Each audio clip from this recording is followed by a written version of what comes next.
વચનામૃત મહારાજનો પ્રિય,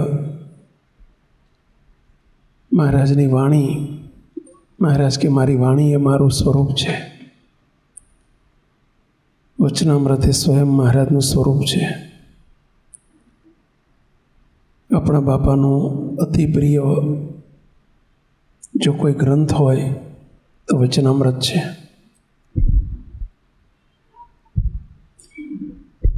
સ્વયં સ્વામિનારાયણ ભગવાનના મુખારવિંદમાંથી જે શબ્દો સર્યા એ શબ્દોને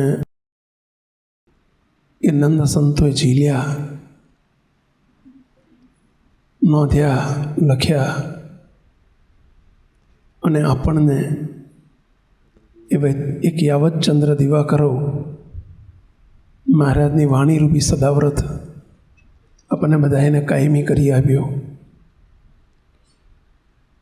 આદર્શ હરિભગત કેવી રીતે થવાય, આદર્શ સત્સંગી કેવી રીતે થવાય,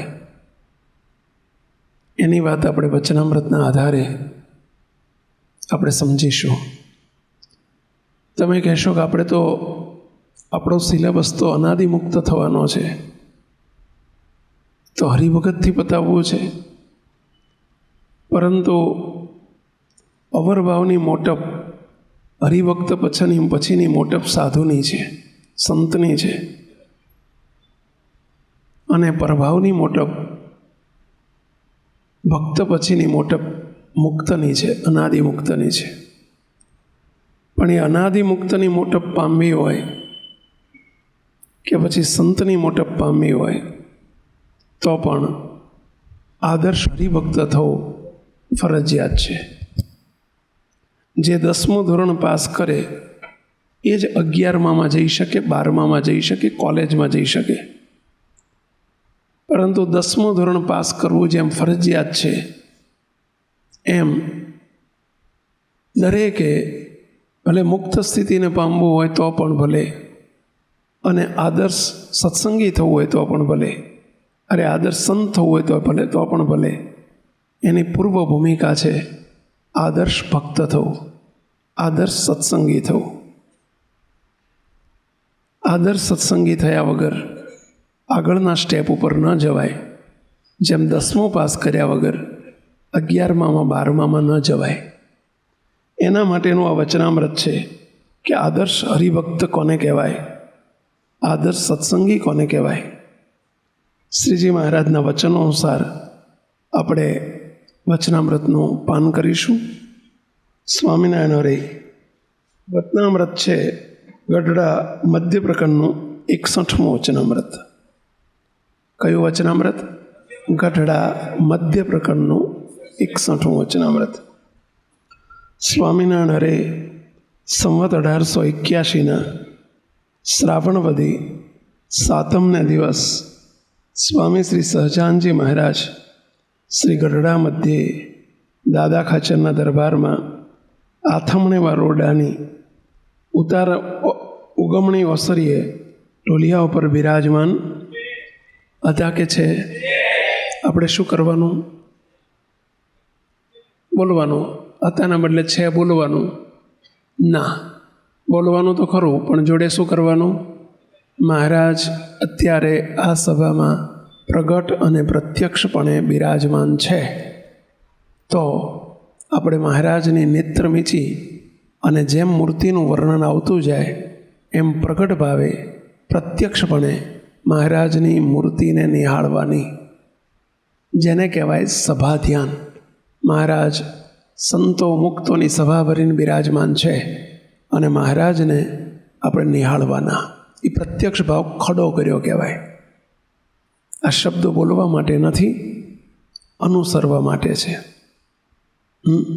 એટલે બધાએ જ્યારે મહારાજની મૂર્તિનું વર્ણન આવે ત્યારે મહારાજ પ્રત્યક્ષપણે આ સભામાં બિરાજ્યા છે એમ અનુલોમપણે કે પ્રતિલોમપણે જે ફાવે તે રીતે મહારાજની મૂર્તિને નિહાળજો. સભા ભરીને બિરાજમાન છે અને મસ્તક ઉપર શ્વેત સોનેરી શેલું સોનેરી છેડાનું બાંધ્યું છે અને એક બીજું શ્વેત શેલું ઓઢ્યું છે અને શ્વેત ખેસ પહેર્યો છે અને મોગરાના પુષ્પના હાર પહેર્યા છે અને પોતાના મુખારવિંદની આગળ પરમહંસ તથા દેશ દેશના હરિભક્તોની સભા ભરાઈને બેઠી હતી કે છે? ક્યાં છે? આ સભા મહારાજની પ્રગટની સભા છે. મહારાજ ખરા સભામાં ક્યાં છે? આ રહ્યા. આ સાક્ષાત મહારાજ છે. આ સાક્ષાત મહારાજ છે. મહારાજે આ સભામાં બિરાજ્યા છે તો મોટા પુરુષ તો જોડે હોય જ ને વહેલા. બાપા પણ આ સભામાં બિરાજ્યા છે. બાપાશ્રી બિરાજ્યા છે. મોટા પુરુષ બાપજી પણ બિરાજ્યા છે. મોટા પુરુષ ક્યારેય ગયા નથી, ક્યારેય જતા નથી, ક્યારેય જવાના નથી.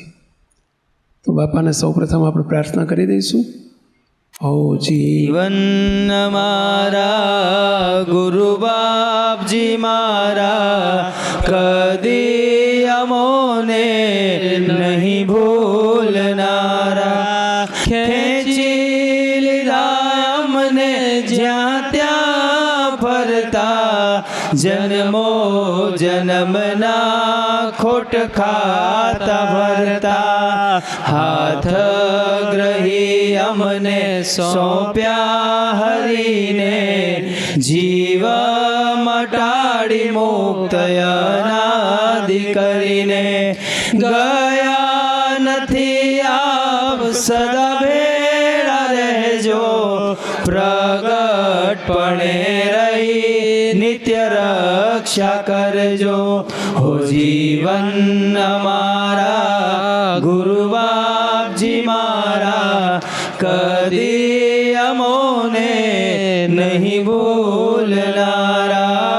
કદી અમોને નહીં ભૂલનારા. કદી અમોને નહીં ભૂલનારા. સહજન સ્વામી મહારાજની. તો બસ મહારાજને મોટા પ્રગટ છે. હવે શ્રીજી મહારાજ શું વાત કરે છે? પછી શ્રીજી મહારાજ બોલ્યા, જો પાકો સત્સંગી કોને કહેવાય? આદર્શ સત્સંગી કોને કહેવાય? અહીંયા મહારાજે પાકો સત્સંગી કોને કહેવાય? આપણે આદર્શ શબ્દ વાપર્યો. પાકો કહો કે આદર્શ કહો, એવા સત્સંગીની વાત કરે છે મહારાજ. જેમાં 3 વાના હોય તે પાકો સત્સંગી કહેવાય. 3 વાના જોઈએ ફરજિયાત. કયા 3 વાના? એ 3 વાના કયા તો એક તો પોતાના ઈષ્ટદેવે જે નિયમ ધરાવ્યા હોય તે પોતાના શિર સાટે દ્રઢ કરીને પાળે. આપણામાં 3 વાના ફરજિયાત જોઈએ. સત્સંગી થયા પછી આ 3માં પૂરેપૂરી દ્રઢતા હોવી જોઈએ. એકેય વગર ના ચાલે. 3નો સરવાળો થાય ત્યારે આદર્શ સત્સંગી થવાય, પાકા સત્સંગી થવાય. ત્યાં સુધી કહેવાય, થવાય નહીં. સત્સંગી કહેવાય છે નહીં. આ 3 વાના જોઈએ. પહેલું વાનું કયું કીધું? ભગવાને જે નિયમ ધરાવ્યા હોય. નિયમ એટલે આપણને જે સંતોને સંતોના નિયમ અને હરિભક્તોને હરિભક્તના નિયમ આપ્યા હોય, પંચવર્તમાન આપ્યા હોય. એ પંચવર્તમાન પોતાના શિર સાટે દ્રઢ કરીને પાળે. પળાય એટલું પાળીએ એવું ના કીધું. કયો શબ્દ વાપર્યો? શિર સાટે દ્રઢ કરીને પાળે. આવો શબ્દ વાપર્યો છે મહારાજ. એવો આ પહેલું ફરજિયાત જોઈએ. આપણે થોડું વિવરણ પછી કરીએ. 3 વાત જાણી લઈએ. પણ તે ધર્મનો, ભગવાનના નિયમનો કોઈ દિવસ ત્યાગ ન કરે. કદી પણ ત્યાગ ન કરે. એટલે કે એને જતા ન કરે. અને બીજું, ભગવાનના સ્વરૂપનો જે નિશ્ચય, નિયમ પછી બીજો કયો શબ્દ વાપર્યો? નિશ્ચય. તે પણ અતિશય દ્રઢપણે હોય. અને એમાં નિશ્ચય એટલે નિષ્ઠા. નિશ્ચયનો બીજો અર્થ શું થાય? નિષ્ઠા. એમાં કોઈ સંશય નાખે તો સંશય પણ પડે નહીં, અને પોતાનું મન સંશય કરવા જાય તો પણ સંશય થાય નહીં. એવો ભગવાનનો અડગ નિશ્ચય હોય, કહેતા અડગ નિષ્ઠા હોય. નિરુત્થાનપણે મહારાજનો નિશ્ચય હોય. સ્વામિનારાયણ ભગવાન સર્વોપરી છે એવો નિશ્ચય હોય. અને ત્રીજો, પોતાના ઈષ્ટદેવને જે ભજતા હોય એવા જે સત્સંગી સંત અથવા હરિભક્ત હોય કે જેનામાં આવો નિયમ અને નિશ્ચય બંને હોય, એવા જે સાધુ કે હરિભક્ત, તેનો પક્ષ રાખવો. નિયમ, નિશ્ચય અને પક્ષ. તે જેમ મા બાપ, દીકરા દીકરી તેનો પક્ષ રાખીએ છીએ, અને જેમ પુત્ર હોય તે પોતાના પિતાનો પક્ષ રાખે છે, અને જેમ સ્ત્રી હોય તે પોતાના પતિનો પક્ષ રાખે છે, તેમ ભગવાનના ભક્તનો પક્ષ રાખવો. એ ત્રણ વાના જેમાં પરિપૂર્ણ હોય તે પાક્કો સત્સંગી કહેવાય. લ્યો, પાકા સત્સંગીની, આદર્શ સત્સંગીની વ્યાખ્યા કરી મહારાજે. હવે આપણે થોડું તપાસતા જઈશું, આપણે આમાં આવીએ કે ના આવીએ. ત્રણે ત્રણ વાના જોઈએ. ત્રણમાંથી એક હોય તો 33% સત્સંગી કહેવાય, બે હોય તો 66% સત્સંગી કહેવાય, અને ત્રણેય હોય તો પૂરેપૂરો 100% સત્સંગી કહેવાય. એમાં મુખ્ય કંઈ ત્રણમાંથી મુખ્ય ખરું? નિષ્ઠા છે એ પ્રધાન જોઈએ, એ વરરાજા છે. અને નિયમ અને પક્ષ એ બંને કન્યાને ઠેકાણે છે. નિશ્ચય છે, નિષ્ઠા છે, એ વરરાજા છે, એટલે કે મુખ્ય છે. ગમે એટલા નિયમ હોય પણ જો ભગવાન સ્વામિનારાયણનો સર્વોપરી નિશ્ચય ન હોય તો પણ ન ચાલે. અને પક્ષ પણ એવો જ જોઈએ, એવા ભગવાનના સંત કે ભક્તનો પક્ષ. મહારાજને એક વખત પ્રશ્ન પૂછ્યો કે મહારાજ, નિયમ નિશ્ચય ને પક્ષમાં કોણ ચડે? અધિક કોણ?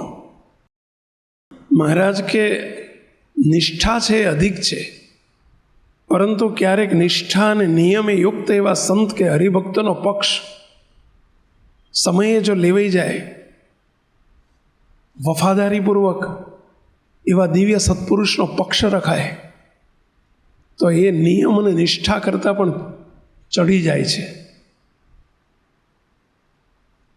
પક્ષને જ મહારાજે ઘણો ઉત્તમ ગણ્યો છે, પરંતુ ત્રણેયનું મૂલ્ય એક એકથી અધિક છે. પહેલું જ મહારાજે નિયમ આપ્યો. નિયમ છે બાઉન્ડ્રી છે, બાઉન્ડ્રી. રૂલ્સનો જો ભંગ કરીએ તો પેનલ્ટી લાગે. એ શું કહે છે? મેમો કે ટિકિટ કે શું કહે છે? મેમો મળે તો ખિસ્સામાંથી નોટ કાઢી આપવી પડે. સ્વાભાવિક છે કે રૂલ્સનો ભંગ થાય, જેમ ટ્રાફિકના રૂલ્સનો ભંગ થાય તો દંડ થાય, એમ ભગવાનના કરેલા રૂલ્સનો ભંગ થાય તો દંડ થાય. દંડ આવે, દંડ એટલે દુઃખ. શ્રીજી મહારાજે પ્રથમના 34મા વતનાવ્રતમાં કહ્યું છે, મહારાજ કે ભગવાનના ભક્તને, અમારા ભક્તને સુખ દુઃખ આવે છે એ કાળ કર્મ અને માયાનું પ્રેર્યું આવતું નથી. સુખ આવે છે એ મહારાજની આજ્ઞા પાળવે કરીને આવે છે, અને દુઃખ આવે છે તો ભગવાનની કોઈ આજ્ઞા લોપાય છે એટલે દુઃખ આવે છે. અહીંયા પણ આજ્ઞા કહો, નિયમ કહો કે ધર્મ કહો, આ ત્રણેય વસ્તુ એક જ છે. ધર્મ શું? ધર્મસૂતના વચન એ જ ધર્મ.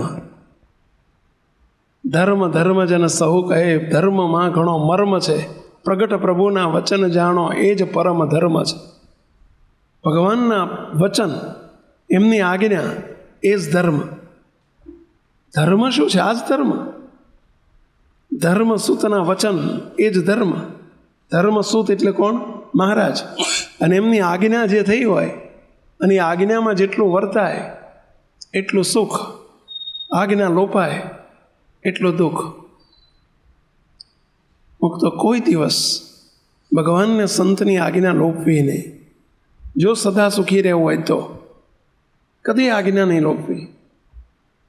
એમના મુખમાંથી નીકળેલું વચન ભલે પછી લખાણમાં આવ્યું હોય કે ઓરલી આવ્યું હોય, પણ જેટલું વચન લોપાય તો આજે નહીં તો કાલે જરૂર દુઃખ આવે આવે આવે.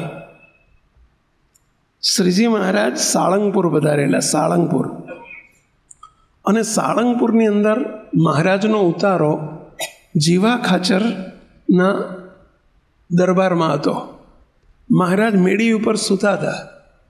ધોધમાર વરસાદ પડતો હતો. ધોધમાર વરસાદ ચાલુ હતો. રાત્રિનો સમય હતો. રાતના 2 વાગ્યા હતા. અને વરસાદ, એટલો વરસાદ, ધોધમાર વરસાદ ચાલુ. છેલ્લા 6 કલાકથી વરસાદ બંધ ના થાય. આખા સાળંગપુરમાં કેડ કેડ હમણાં પાણી ભરાઈ ગયેલા. ગામડામાં ગટર વ્યવસ્થા હોય નહીં, એટલે પાણીનો નિકાલ જલ્દી થાય નહીં. ગામમાં પાણી ભરાઈ ગયેલા. અને એમાં જે મેડી ઉપર મહારાજ સૂતા હતા એની પાછળના ભાગમાં એને અડીને જ એક દેવા ભગતની મેડી હતી. સત્સંગી હતા. અને એકદમ મેડી તૂટી. મેડીનો કરો પડ્યો. કરો એટલે સમજ્યા? પેલી દિવાલ પડી. મહારાજ જાગતા બેઠા હતા અને મહારાજ જોઈ ગયા. પોતાના હરિભગતનો કરો પડ્યો હતો અને પેલી મેડી આમ એકદમ પડવા જતી હતી, એમ નમી જતી હતી. મહારાજે બાજુમાં જઈને પોતાના ખભે મહારાજે પેલો મોપ ટેકવી દીધો. બીજો મોપ પડવા જાય એવો હતો. મહારાજે ભગુજીને કહ્યું, ભગુજી, અમારા ખભા ઉપર પગ મૂકી દો અને આ મોપ પકડી રાખો. અમારા ખભા ઉપર પગ મૂકી દો અને મોપ પકડી લો. એ તો જો પડશે તો નીચે ઢોર ઢાંકર છે, માણસો સૂતા છે, બધા દટાઈ જશે, બધા ધામમાં જશે. માટે આ મોબ, અમે જેમ એક ખભે મોબ ઉપડ્યો છે, આ બીજા ખભા ઉપર તમે ચડી જાઓ અને મોબ પકડી લો. ભગુજી જ વિચારમાં પડી ગયા. મહારાજને કે, મહારાજ, તમારા ખભા ઉપર પગ મુકાય? ખભા ઉપર પગ મુકાય? તમને કીધું હોય તો આપણે શું કરીએ ભાઈ? ભગવાનના ખભે પગ મુકાય? હા કે ના? મૂકીએ આપણે? વિજયભાઈ મુકાય? સંજયભાઈ, ભગવાનના ખભે પગ મુકાય? હા કે ના? ઉપર પંખો ચાલુ કરો ને હું કહું કંઈ ખભે ચડી જાઓ, ચાલો પંખો ચાલુ કરો, મુકાય? મુકાય? ભગુજી કે મહારાજ ના મુકાય. મહારાજ કે અમારી જીભ ઉપર પગ મુકાય અને ખભે ના મુકાય. એટલે સમજ્યા? તમે અમારી આજ્ઞા લોપો છો, જીભ ઉપર પગ મૂક્યો કહેવાય. તો જીભ ઉપર મૂકો છો અને ખભે ના મુકાય. મહારાજનું વચન જો લોપાય ને તો જીભ ઉપર પગ મૂક્યો કહેવાય. મોટા પુરુષનું વચન લોપાય તો એમની જીભ ઉપર પગ મૂક્યો કહેવાય.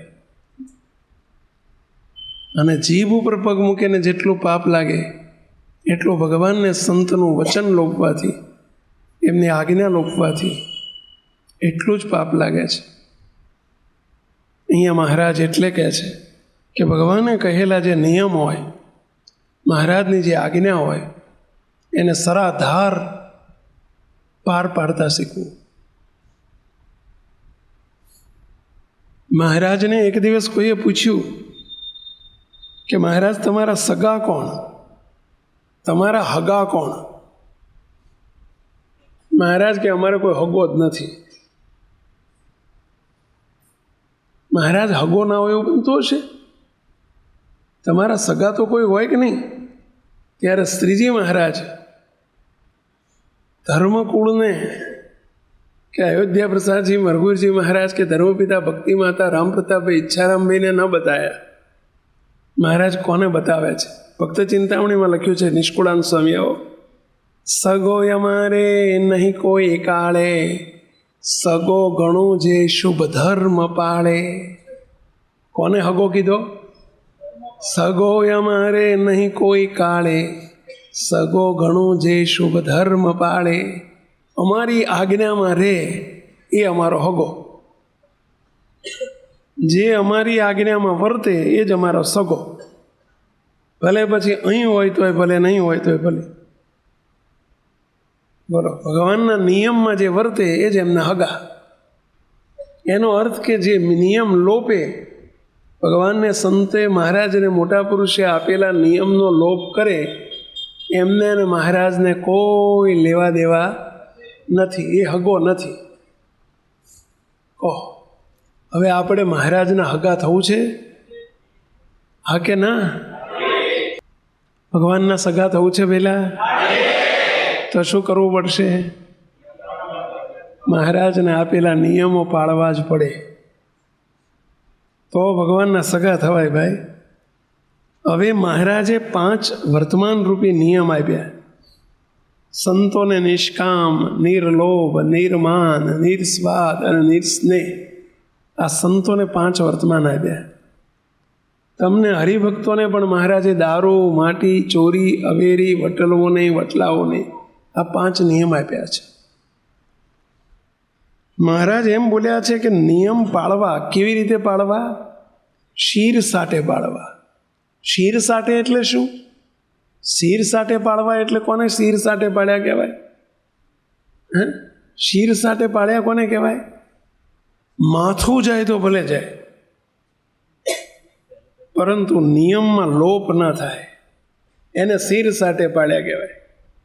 બોલો, હગાવાલાના સંબંધ બગડે તો ભલે, નાત છોડવી પડે તો ભલે, માથું કોઈ કાપી નાખે તો ભલે, પરંતુ ભગવાનના નિયમમાં લોપ ન થાય, એનું નામ શીર સાટે પાડ્યા કહેવાય. કોઈની મોહબ્બતમાં ન લેવાય, એને શીર સાટે પાડ્યા કહેવાય. હગા વાલા સંબંધી ભાઈબંધો મિત્રોની મોહબ્બતમાં ન લેવાઈ જાય, એને શીર સાટે નિયમ પાડ્યા કહેવાય. એટલે કે ભફાકિયાની પેઠે પડે એટલું પાડીએ એવું ન કરવું, નહીં, પાળવા જ. જો એમાં લોપ થાય તો દુઃખ આવે. આપણે કાયમ કહીએ છીએ ધાબા ઉપર ચારે બાજુ પેરાફીટ હોય, જો એ પેરાફીટની બહાર પગ મૂકે તો શું થાય? પડે હેઠો. એની અંદર જ રહેવું પડે. એમ શ્રીજી મહારાજના આપેલા નિયમો એ પેરાફીટ છે, એની અંદર રહે તો સુખિયા થવાય, અને એની બહાર જાય તો પડે હેઠ્યા, તો પડતી થાય, જરૂર પડતીનો સમય આવે. શીર સાટે નિયમ પાળવા. આવા કોઈ શીર સાટે નિયમ પાળ્યા હોય એવા કોઈ પ્રસંગને આપણે જોઈએ તો આપણને એમાંથી બળ મળે. ભૂતકાળમાં પણ એવા શીર સાટે નિયમ પાળનારા હોય છે અને વર્તમાને પણ હોય છે. આપણે કાયમ માટે બાપા આપણને ભાવનગરના રૂપાભાઈ દરબારનો પ્રસંગ કે એમણે શીર સાટે નિયમ પાડ્યા. બોલો, ભાવનગરના રૂપાભાઈ દરબાર પોતે સરસેનાપતિ હતા. સરસેનાપતિ એટલે સમજ્યા? શું? Chief commander. અત્યારની ભાષામાં કહીએ તો શું થાય? Chief commander. મુખ્ય સેનાપતિ હતા, મુખ્ય કમાન્ડર હતા. ભાવનગરનું જે લશ્કર હતું એના મુખ્ય સેનાપતિ હતા. સ્વામિનારાયણ ભગવાનના અનન્ય ભક્ત હતા. બ્રહ્માનંદ સ્વામી થકી એમને સત્સંગ થયેલો, અને જ્યારથી સત્સંગ થયો ત્યારથી મહારાજની નિષ્ઠા પણ જોરદાર હતી અને નિયમ પણ જોરદાર હતા. અને નિષ્ઠાના બળે નિયમ પડતા હોય છે. નિષ્ઠાનું બળ હોય તો નિયમ જરૂર પડે. કે કોણ છે, કોના નિયમ છે, એ બળ ભગવાનના બળથી નિયમ પડે. આ રૂપાભાઈ જ્યારે નોકરીમાં, રાજમાં નોકરીમાં જોડાયા ત્યારે એમણે શરત કરેલી રાજા પાસે. ત્યાંના રાજા વજયસિંહ બાપુ હતા અને એમની પાસે શરત કરેલી કે રાજન, હું નોકરીમાં જોડવું ખરો, પણ મારી કેટલીક શરતો છે. હવે શરત નોકરે કરવાની હોય કે શરત રાજા કરે? રાજા શરત કહે કે ભાઈ આટલા વાગે આવવું પડશે, આમ કરવું પડશે, આમ કરવું પડશે, આમ કરવું પડશે. પણ અહીંયા રાજાને આવા માણસની જરૂર હતી. એટલે રૂપાભાઈ શરત કરે છે કે હે રાજન, હું નોકરીમાં રહું પણ મારી શરતો છે. મને એમાં કોઈ દિવસ લોપ ન કરાવશો. મારા નિયમ છે. પહેલું તો હું સ્વામિનારાયણ ભગવાનનો સત્સંગી છું. હું સ્વામિનારાયણ ભગવાનનો આશ્રિત છું. આ મારા કપાળમાં તિલક ચાંદલો કાયમ માટે રહેશે. તમે મંજૂર હોય તો જ મને નોકરી મંજૂર છે. આ તિલક ચાંદલો કદી ભૂંસીશ નહીં. રાજા કે મને મંજૂર છે. આવો માણસ મળવો મુશ્કેલ હતો. એટલે રાજાએ સાંભળવા માંડ્યું અને એમને યસ યસ કરવા માંડ્યું. બોલો બીજી શું શરત છે? રાજન, હું મારી પૂજા કોઈ દિવસ નહીં છોડું. ગમે ત્યાં જઈશ તો મારી પૂજા મારી સાથે જોડે હશે. મંજૂર છે. હું કોઈ દિવસ તમારા દરબાર ભરાયો હોય, હું તમારી પડખે બેઠો હોઈશ, પરંતુ ભલે બધા મહેફિલ ઉડાવતા હોય અને ગમે એવી અત્યારના જમાનામાં પાર્ટી કહેવાય, પહેલાંના જમાનામાં ડાયરો કહેવાય. અત્યારે હવે તો ડાયરા અત્યારે નામ પ્રખ્યાત થઈ ગયો છે. પણ ડાયરો હોય અને એમાં કસુંબા પાણી પીવાતા હોય, બધા ભલે પીવે, પણ હું કોઈ દિવસ કસુંબાને અડીશ નહીં. રાજા કે મને મંજૂર છે. એ રાજન, હું સેનાપતિ છું. હું એક સેનાપતિ તરીકે તમારા લશ્કરમાં જોડાઉં છું. ચીફ કમાન્ડર તરીકે તમે મને નિમણૂક કરો છો. પરંતુ રાજન, મને ખબર છે કે તમે શિકારના શોખીન છો. તમે જ્યારે જ્યારે શિકાર કરવા જાઓ ત્યારે તમે બીજા સિપાહીઓને લઈ જજો જોડે, પણ હું ક્યારેય શિકાર કરવા તમારી સાથે નહીં આવું. કારણ કે અમારો અહિંસા ધર્મ છે. સ્વામિનારાયણ ભગવાનની આજ્ઞા છે શિક્ષાપત્રીમાં, કીડી સરખા જીવને પણ એની હિંસા ક્યારેય ન કરવી. હવે હું તમારી સાથે શિકારમાં આવું તો મારે પશુ પક્ષીની હિંસા કરવી પડે. માટે હું ક્યારેય શિકારમાં નહીં આવું. શિકાર એટલે સમજ્યા ને? ઇંગ્લિશમાં જેને હન્ટિંગ કહેવાય, હન્ટિંગ કહેવાય ને. માટે હું ક્યારેય શિકાર કરવા નહીં આવું. રાજાએ બધી શરતો માન્ય કરી, નોકરીમાં જોડાયા. એમણે ક્યારેય વર્ષો થઈ ગયા, ક્યારે આ નિયમોમાં બાંધછોડ ન કરી. પણ એક વખત રૂપાભાઈની ગેરહાજરીમાં એમના દરબારીઓએ એમને બરાબર ચાવી ચડાવી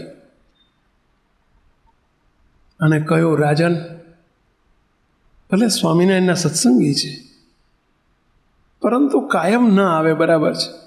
આપણે રોજ શિકાર કરવા જઈએ છીએ. રાજન, કોક દિવસ તો લેવા જોઈએ એમને, અને કોક દિવસ તો તમારું માનવું જોઈએ અને કહેવું જોઈએ. કાયમ ભલે ના આવે, પણ કોક દાડો તો કહેવું જોઈએ.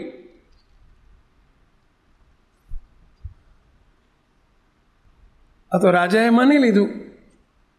સાંજે રૂપાભાઈને કહ્યું કે આવતીકાલે શિકાર કરવા જવાનું છે. રૂપાભાઈ, વર્ષો થઈ ગયા, મેં કોઈ દાડો તમને આજ્ઞા કરી નથી, પણ આજે તમારે આજ્ઞા લોપવાની નથી. અમારી સાથે કાલનો દિવસ તમારે શિકાર કરવા આવવું પડશે. રૂપાભાઈને ધર્મ સંકટ આવ્યું. પામી ગયા પરિસ્થિતિ કે આ રાજાની આજ્ઞા નથી આ બધા ચૌદશિયાઓ જે છે ને જોડે એમણે ચડાવ્યા છે, અને મારી વિરોધમાં મારો હલકો દેખાડવા, મને હલકો પાડવા માટે, રાજાની દ્રષ્ટિમાંથી મને ઉતારી પાડવા માટે આ યુક્તિ થઈ છે, કાવા દાવા રમાય છે. અને આવું નોકરી કરતા હોય એને ખબર હશે, ઓફિસોમાં આવું બધું બહુ થતું હોય, યુક્તિ પ્રયુક્તિઓ ચાલતી હોય, એવી એમને ખબર પણ પડી. હવે રાજાએ કોઈ દિવસ નહીં, આજે પહેલી વખત આજ્ઞા કરી કે અમારી સાથે આવવું પડશે. રૂપાભાઈ ના પાડી શક્યા. રાજાને કહ્યું કે રાજાને આવીશ ખરો, પણ હું શિકાર નહીં કરું, કોઈ દિવસ શિકાર નહીં કરું, તમારી સાથે આવું. કંઈ નહીં, ચલો આવશો તો ખરા ને, ચલો આવું. રૂપાભાઈ જોડે ગયા. મહારાજે આજે કસોટી લેવા માંડી. રૂપાભાઈની કસોટી ભાવનગરના રાજા નહોતા લેતા, આ બધું ભાવનગર નરેશને નિમિત્ત કર્યા. પણ પરીક્ષાની એરણે કોણ ચડાવતું હતું? મહારાજ. અને પરીક્ષા એ ભગવાન જ લેતા હોય, ભલે નિમિત્ત કોકને કરે, અને એમાં પાસ થઈએ તો ખરા. રૂપાભાઈ જાણ્યું કે નક્કી મહારાજે કસોટી લેવા માંડી છે. હવે એમાં જંગલમાં ગયા, બધા ઘોડા ઉપર બેસીને ગયેલા. હવે રાજા એક સસલાની પાછળ પડ્યા. એક સસલું જોયું અને એની પાછળ રાજા એને મારવા માટે એની પાછળ પડ્યા. સસલું જીવ લઈને નાઠું. રાજા અને રાજાના માણસો બધા સસલાની પાછળ પડ્યા છે. રાજાએ કહી દીધેલું, બધાએ તમારે કોઈ સસલાને મારવાનું નથી, આ શિકાર મારે જ કરવો છે, હું જ ગોળી ચલાવીશ, માટે તમારે કોઈએ કશું નહીં કરવાનું. બધા પાછળ ઘોડા દોડાઈ રહ્યા છે. પણ પેલું સસલું એક ગામની બહાર એક પૂળાનો ઓગલું એટલે સમજ્યા, પૂળાનો મોટો ઢગલો પડેલો, અને એમાં પેલું સસલું ઘૂસી ગયું જીવ બચાવવા માટે. બધા જે માણસો ઊભા રહી ગયા, રાજા ઊભા રહી ગયા, ઘોડી ઊભી રાખી દીધી. હવે આને અંદર બેસી ગયું, કેવી રીતે કાઢવું? બધા એમના સિપાહીઓએ કહ્યું કે રાજન, જો શિકાર કરવો જ છે તમારાનો તો કે કરવો જ છે, પણ આને અંદર બેસી ગયું, કાઢવું કેવી રીતે? તો કે ચારે બાજુ આપણે બધા સિપાહીઓ રાઉન્ડમાં ગોઠવાઈ જાઓ, ઓગલાની ચારે બાજુ ગોઠવાઈ જાઓ, ઘોડી ઉપર બેસીને બધા ભરી બંદૂકે ગોઠવાઈ જાઓ, બંદૂકના અવાજ કરો, આમ આકાશમાં ગોળીઓ છોડો, અવાજ થશે ને પેલું સસલું ભડકી અને અંદરથી એકદમ દોડતું બહાર આવી જશે. અને જેની જોડેથી પસાર થાય, આમ બધા રાઉન્ડમાં ગોઠવાઈ ગયા છે, તમતાર જેની જોડેથી પસાર થાય એને શૂટ કરી નાખવાનું, એટલે કે એને ગોળી ચલાવી દેવાની. હવે રાઉન્ડમાં ગોઠવાઈ ગયા, એમાં રૂપાભાઈ પણ પોતે હતા. રાજાએ કહ્યું કે જો જેની પડખે નીકળે એને પતાવી દેવાનું, જવું ના જોઈએ સસલું. રૂપાભાઈ મહારાજને પ્રાર્થના કરે કે હે મહારાજ, મારી લાજ રાખજો, આબરૂ રાખજો, આ બાજુ સસલું જ્યાંથી નીકળવું હોય ત્યાં ભલે નીકળે, પણ મારી પડખેથી ના કાઢશો, કારણ કે જો મારી પડખેથી ગયું તો રાજાનું માનવું પડશે ને ગોળી ચલાવવી પડશે, ને ગોળી ચલાવીશ તો રાજા રાજી થશે, પણ આપ દુઃખી થશો, આપની આજ્ઞા લોપાશે. માટે હે મહારાજ, અહીંથી જ ન નીકળશો, બાકી જ્યાંથી નીકળવું હોય ત્યાં નીકળજો. બધાએ ભડાકા કરવા માંડ્યા અને સસલું ગભરાઈ ગયું, ગભરાઈને એકદમ બહાર નીકળ્યું. અને મહારાજને કરવું, અને ક્યાંથી નીકળ્યું? રૂપાભાઈની બાજુમાંથી જ. જો આને કહેવાય કસોટી. હો, કસોટી કોને કહેવાય? અણધાર્યું થાય એ કસોટી. માગે એમ ન મળે, માગ્યું ન મળે એનું નામ કસોટી. બરાબરના ધર્મ સંકટમાં સંકડામણમાં લઈ લે એનું નામ કસોટી. પ્રાર્થના કરે તો પણ સાંભળે નહીં એનું નામ કસોટી. અને એ વખતે પણ નિશ્ચય રહે એ પાસ. બોલો, હવે એમણે પ્રાર્થના શાના માટે કરી હતી ભાઈ? પોતે એ અહિંસા ધર્મને અપનાયેલો હતો, પોતાને હિંસા ન કરવી પડે. હવે આ હારા માટે પ્રાર્થના કરી હતી કે ખોટા માટે પ્રાર્થના કરી હતી? બીજા પ્રાર્થના કરતા હતા, એ શાના માટે કરતા હતા? બધાય પ્રાર્થના કરતા હતા. એ શું પ્રાર્થના કરતા હતા? અમારી પડખેથી નીકળે તો સારું. કારણ કે પડખેથી નીકળે તો આપણને ચાન્સ મળી જાય, ચાન્સ મળી જાય તો રાજા ખુશ થઈ જાય. બીજાની નજર શાની ઉપર હતી? રાજાને ખુશ કરવા તરફ હતી.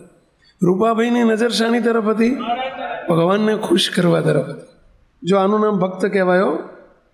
જેની નજર હંમેશા ભગવાનને ખુશ કરવા તરફ હોય એ જ ભક્ત. જેની નજર જગતના જીવોને કે મોટા માણસને રાજી કરવા તરફ નજર હોય એ જગતનો જીવ કહેવાય. આટલો ફેર કહેવાય. હવે બીજા પ્રાર્થના કરતા હતા, એમની પ્રાર્થના ભગવાને ના સાંભળી. આમની પ્રાર્થના સાંભળી, પણ કેવી રીતે સાંભળી? એની પાસેથી જ લઈ જાય એ રીતે સાંભળી. બોલો, કરતા હતા પ્રાર્થના કરતા તેથી વિરુદ્ધ મહારાજનું ધાર્યું થાય, પણ મહારાજે પડખેથી જ પેલા સસલાને ત્યાંથી નીકાળ્યું અને ત્યાં નીકળ્યું. ધર્મ સંકટ આવ્યું, શું કરવું? રાજાનો ઓર્ડર હતો, જેની પડખેથી નીકળે એને પતાવી દેવાનું. મહારાજનો ઓર્ડર હતો કે કીડી સરખાને કીડીની પણ હિંસા ના કરાય. એમણે રાજાના હુકમ સામું ન જોયું, મહારાજની આજ્ઞા જોઈ. બાજુમાંથી સસલું પસાર થયું. એમણે જાણી જોઈને, બંદૂક નથી, ગોળી તો છોડી, પણ જાણી જોઈને એમણે નિશાન ફેલ જવા દીધું, ચૂકી કાઢ્યું. જાણી જોઈને નિશાન ચૂક્યું. બધા જાણી ગયા કે રૂપાભાઈએ સસલું ભાગી ગયું. રાજાના હાથમાંથી સસલું ગયું. બધાને ખબર પડી ગઈ કે રૂપાભાઈએ જાણી જોઈને ભૂલ કરી નથી, ભૂલ થઈ ગઈ નથી, એમણે જાણી જોઈને ભૂલ કરી છે અને હાથે કરીને જવા દીધું છે. રાજા રાતા પીળા થઈ ગયા.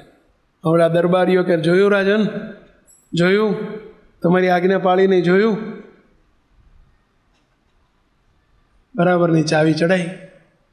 આપણે કહીએ છીએ ને, પહેલાંના જમાનામાં આવા ઘડિયાળ નહોતા,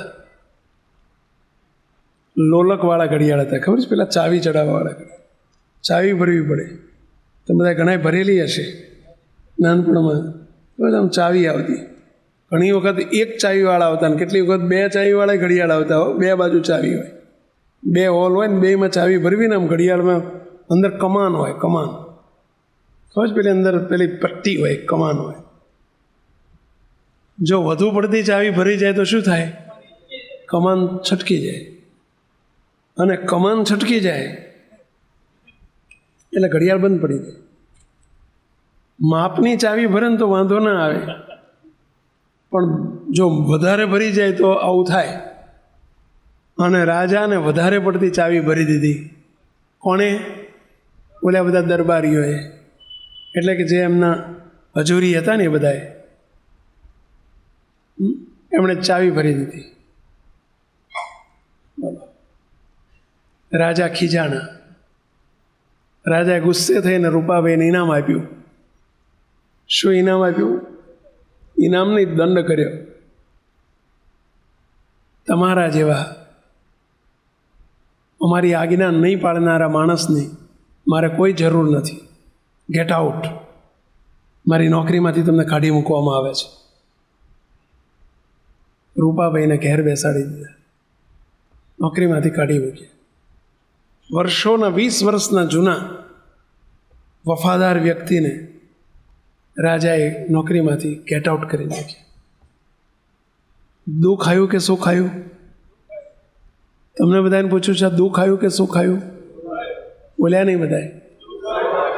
આજ્ઞા પાળી હતી કે લોપી હતી? હવે હમણાં તો એવું આવ્યું, આજ્ઞા લોપે એને દુઃખ આવે. આ તો આજ્ઞા પાળી એને દુઃખ આવ્યું. કો લ્યો, આજ્ઞા લોપે એમ તો દુઃખ આવે, પણ આજ્ઞા પાળી તો એ દુઃખ આવ્યું.